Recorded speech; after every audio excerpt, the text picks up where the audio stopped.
Well, I finally got the fuel line run. Last video I left off, I had run it from the back of the car to the subframe, and I'd left off right there.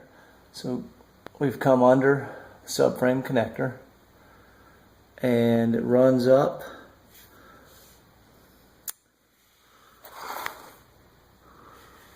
And then crosses over where I've mounted a Rob MC 100 micron filter. That front frame hole was already there from the original fuel line. That's why I picked this mounting location. I didn't want to drill any more holes in the frame.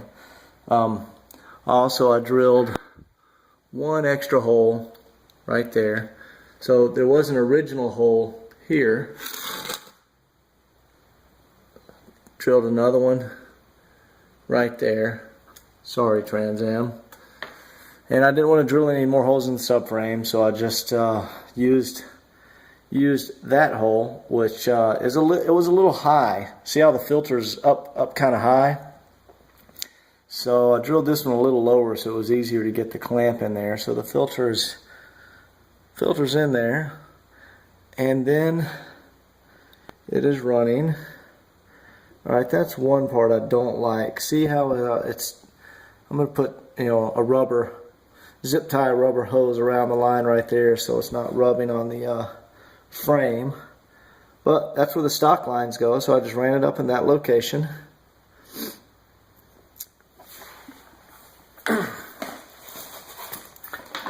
And header clearance is an issue, but so I ran it up here, and there was a stock hole. There's two holes where the original clamp was. So I just another clamp there, and I tucked it under the brake line so I could get it as far away as I could from the header. I'll probably use some of that. It's like a sheath you can wrap around brake and fuel lines. That's ridiculous right there. That's just too close to the header for that brake line. So anyway, it runs down there, married behind the brake line there. And see if I can crawl under here.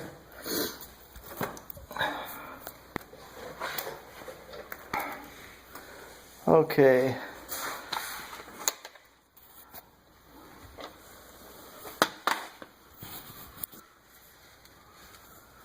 There we go. That's where we were last looking. I said it comes in behind the brake line. And you can see where I put a clamp right there. And the clamp is sheared by the brake line and the fuel line. Let me get some more light under here. There we go. So I kind of tucked it into the frame. It's sticking down below the frame a little bit there, but then we have the lower control arm, so that's in definitely a safe position. And the fuel line continues on and crosses. There we go. Crosses under the fuel pan. And you can see the brake line has the original stock clip here. So this brake line is also an issue. There we go. It is basically touching the header tube right there. I don't know if you can see that. There we go. It is touching the header tube. So I'm going to have to do something about that. Don't know what yet.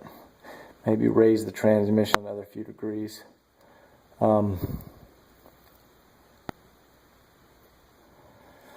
If I can, I'll have to transmission tunnel. Anyway, the fuel line then comes out from underneath the oil pan. There we go. And that's the stock location Pontiac route because it comes out right by where the fuel filter bolts on. So anyway, that's some now braided stainless steel Teflon fuel line has been installed. I forgot to mention, you see the, let me get some light over there. The white, it's like a white, there